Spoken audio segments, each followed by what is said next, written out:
Say your prayers. Here we go. During our pre-production, I've looked into the movie The Town, which I analysed for my textual analysis. The Town has given me great inspiration with my film Rebirth, with the cinematography that has been used in the film. For example, the close-ups that have been used during the robbery scenes, as well as the car chase. The film demonstrated a lot of thriller genre conventions. For example, one of the scenes involves a car chase sequence between the bad and the good. I believe my film follows these genre conventions as it also has a car chase-like scene. This is because thrillers generally show good and evil fighting against each other, which creates an overall suspense of the film. Furthermore, a majority of the thriller movies involve a tension-building sense of danger. There is a clear pursuit with the good and the bad. We tried to develop this as Nico gets kidnapped by the thugs near the start of Rebirth. Nico then escapes from the car boot. The thugs pursue to kill him.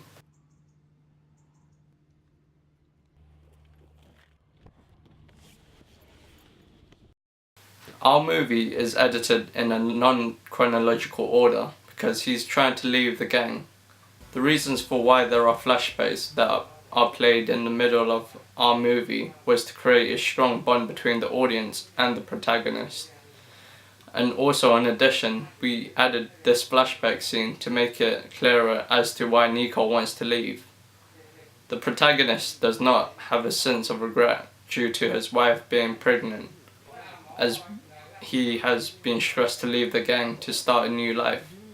We also included a short sequence of the protagonist and his wife in a conversation about them having a baby to add an emotional depth. We thought that a flashback would help us in the support of drama and thriller conventions, and without it, it wouldn't have had translated as well as it has for our film.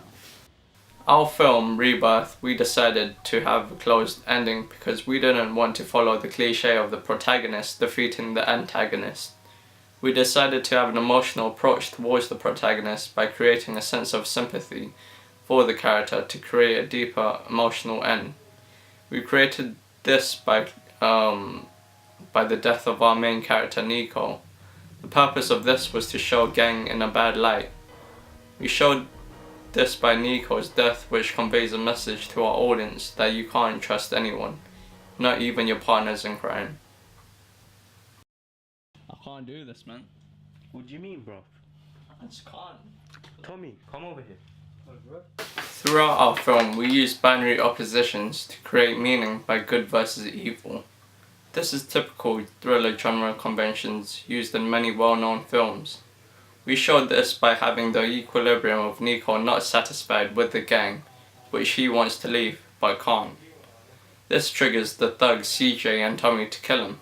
In addition, we used binary oppositions between Nico and his wife as he continues to lie throughout the film that he has left the gang. We wanted to show gang life in a bad light, where the good is defeated by the bad. This conveys the message to our audience that it is a bad lifestyle choice, as our tagline says, "Dog eat dog world."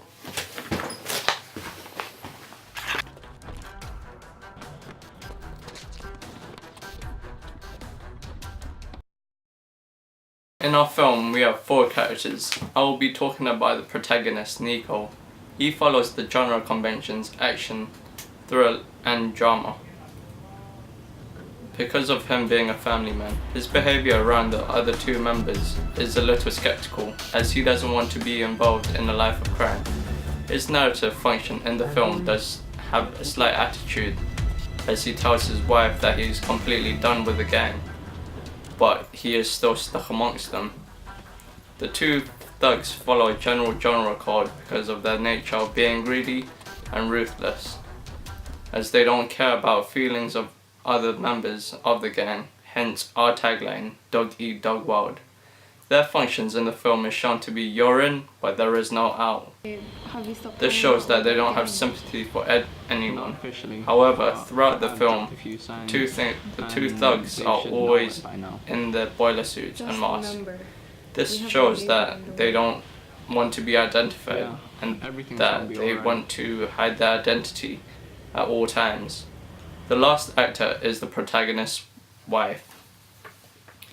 Her role in the story is to make the protagonist change his mind and leave the gang, as they have a child on the way. She is shown to be sweet, loving and caring wife towards her husband. This could be shown in many other action, thriller and crime films, where the wife is always the innocent and committed, but in the end is always her. In addition, Nico's character lies to his wife that everything is settled. She puts in all her trust in him by believing him and forgiving anything bad. This would be typical of a thriller genre, as it's an introduction to false hope, which adds suspense to the plot. Todorov in 1969 produced a theory which he believed to be able to be applied to any film. He believed that all films follow the same narrative pattern. They all went through the stages called the equilibrium, disruption, recognition, repair, and new equilibrium. We have the equilibrium where Nico is part of the gang. The disruption is when the thugs plan to kill Nico as he has intentions of leaving the gang. The recognition is when Nico is kidnapped. The repair would be where Nico escapes, and the new equilibrium is when Nico's wife loses her husband and her son's father. For my textual analysis, the film I analysed was The Town. The director of photography was Robert Oswald. He has used a wide range of shots, ranging from extreme close-ups of the actors to large shots establishing the scene. It inspired me to incorporate his cinematography into my film, as we have close-up shots of the characters talking. For example, when Nico and Catalina have their conversation in the restaurant. In addition, we used a variety of camera movements which can be shown in the town's car getaway scene to our film, where we have used panning shots and medium long shots to show the pace of the chase. Throughout our film, we used deep focus and natural lighting to create a sense of tranquility amongst the couple. For example, the beginning scene where Catalina and Nico have their conversation. Throughout the film, we have used a variety of soundtracks from royalty-free websites, and for one of the tracks we purchased the license to use the soundtrack for our film. During the film, we used suspenseful soundtracks called Hitman and Darkness Falls. This created tension as Nico is being followed by the thugs during the scene where he enters his car but fails.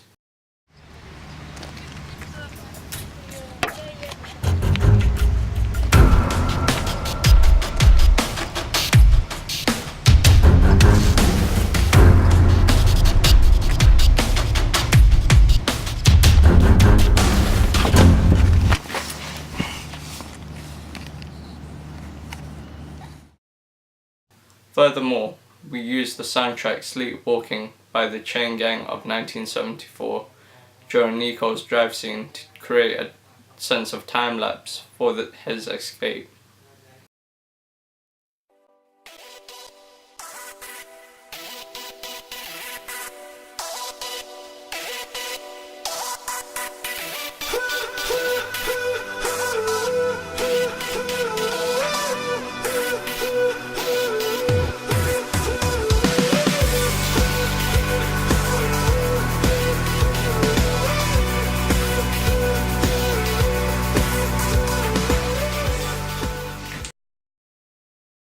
During the editing phase, with our flashback scene, we decided to raise the saturation as well as adding gloom effect in order to make it clear for our audience that the shots are flashback. The death of Nico also included a montage of his wife, We created this by overlapping two videos and lowering one of the video clips transparency to create his light flashing by. In addition, we experimented with the saturation levels and lighting in order to create the perfect scene, which did aid us in creating a powerful message. Our choice and location included the parking lot, shopping mall, restaurant and alleyway, which is located behind the restaurant. All location had its perks. For example, the parking lot being empty allowed us to have an isolated area. This is typical of an action crime film, as the majority of crimes happen in dead-end alleyways. Furthermore, we used props such as baseball bats, masks, boiler suits and cigarettes. The masks have been used to hide the thug's identity throughout the film. I believe that these props did aid us in achieving thriller action crime conventions, as well as capturing and keeping the audience's attention.